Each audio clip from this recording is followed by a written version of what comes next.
Then when we look at the sun is providing light to everyone. Take that quality.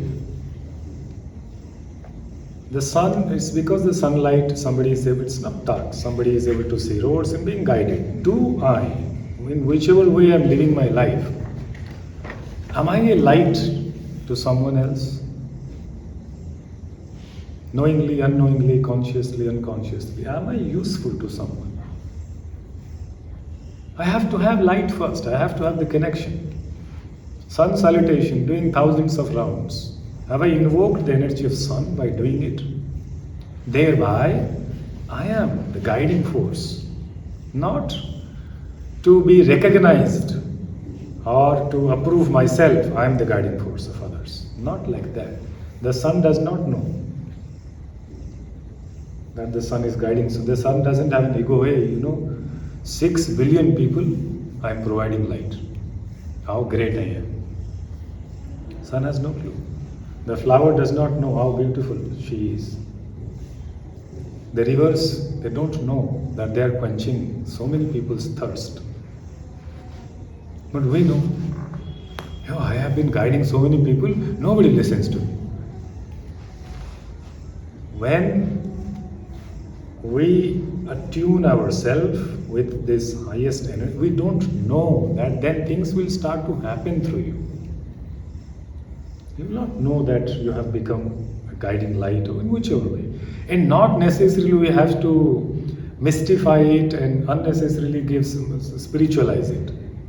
Somebody is in pain, discomfort, 2-3 words of yours or a simple pat on somebody's back, that's it. Not necessarily you have to come from the Himalayas, and I have come from the Himalayas and now you listen to me. I've done my practices there in the caves, now you listen to me. Not like that. The Himalayas are here, this is the Himalaya. So when we are aligned to ourselves, sometimes some little gestures of ours, few words of inspiration, few words of support, nurturance, that sometimes works wonders. To that degree, to that sense, you have become a guiding light factor in others' lives. When will that happen? When we have found something within us. When I have approached this practice as a practice of purification of body, mind, breath, so on and so forth. Not to prove a point, not to pass an exam. We do practice Hatha Yoga to pass an exam.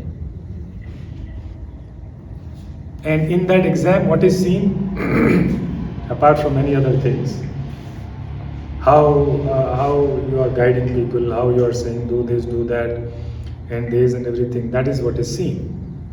What is the unseen? That is tangible, of course. What is that which is intangible? That is what we are looking for. What is that? That is subjective, not an objective experience. It's a very subjective experience. Of course, there are these, everything has its own place. Evaluation, this, that, but what's the purpose? As Swamiji puts it, the purpose was to make our body, ourselves, a fit instrument of the divine. And to that divine, whichever name you say, doesn't matter.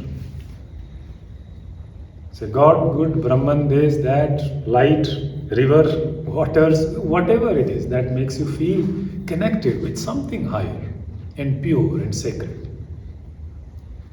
That purity and sacredness, once we have a certain sense of experience of what does it mean, how does it feel, then we won't be able to compromise that quickly. If I have this, let's say the shawl which is white in color, I have experience, very nice and clean everything, good. Some stains are now there. Because I know the cleanliness, Okay, this was pure, clean, sacred, looking nice, but now it has all the stains. I don't want them. Let me just remove those stains. That's the practice. By removing the stains, I did not create something. I just discovered the cleanliness that was already present. So I'm not creating something new by practicing Hatha and so on and so forth. I'm just uncovering, discovering myself.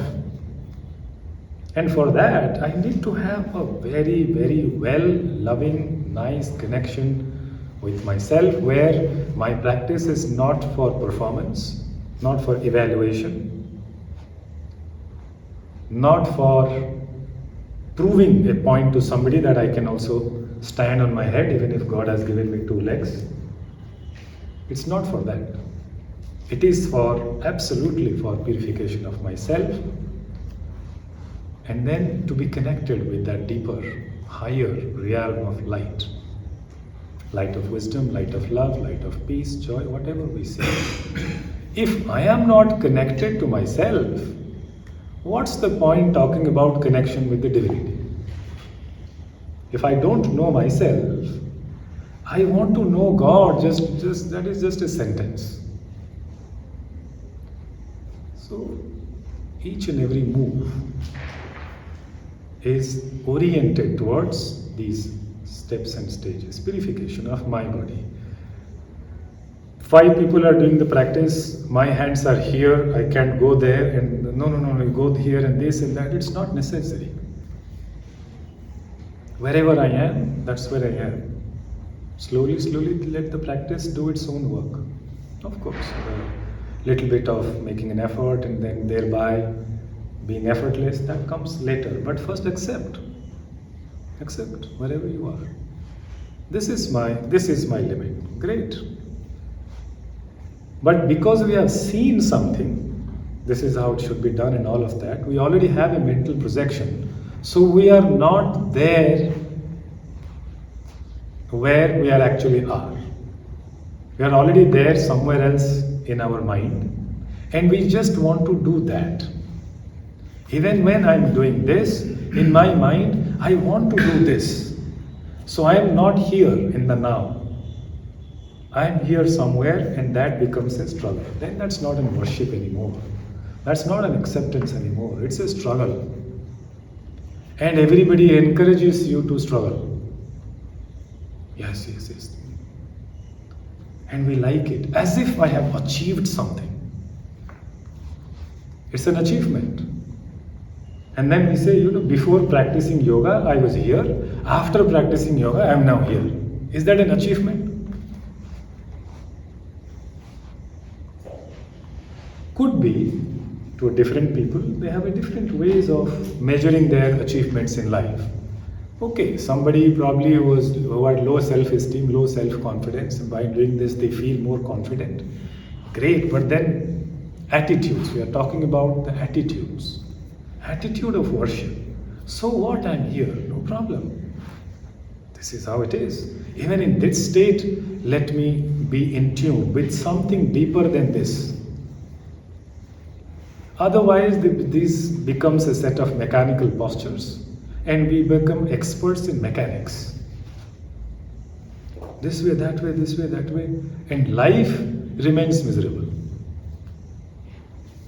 And then what will you do? What will we do?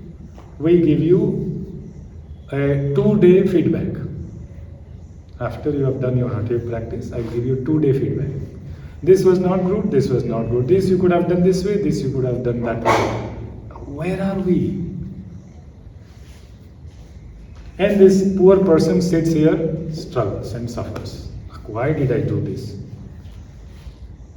We do this. And we have stories. Where are the from where the examples come? From the experiences that happens.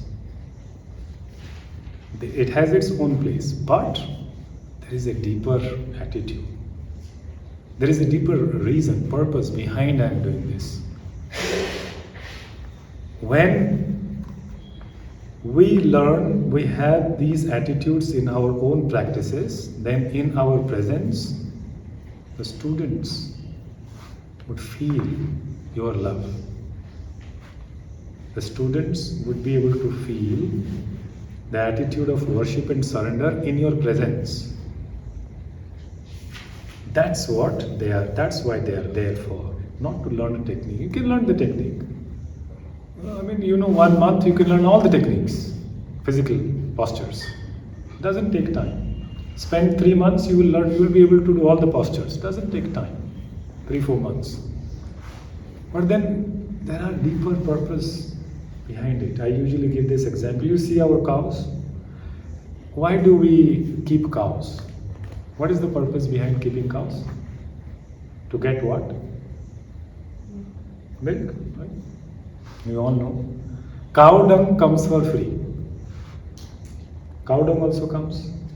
And then we said, okay, cow dung, okay, now you use it as a compost or fertilizer. But our interest is in the milk. The practice of Hatha Yoga. What is the milk of Hatha Yoga? Why do I do Hatha Yoga? For milk. What is milk? Peace of mind. Joyfulness, cheerfulness. Cow dung is health. Flexibility is cow dung. It will come. Whether you want it or you don't want it, cow dung will come. But we are interested in the milk. What is the milk when you practice Hatha Yoga? Peace of mind, cheerfulness, joyfulness, throbbing with a lot of pranic energy. That is it. But that does not mean I become complacent. Oh, we have heard in the lecture, now wherever I am. That's not complacency. There is such a... the psychological aspects are very tricky. Yes, put some efforts and whatever it is, but the attitude, how do I do it?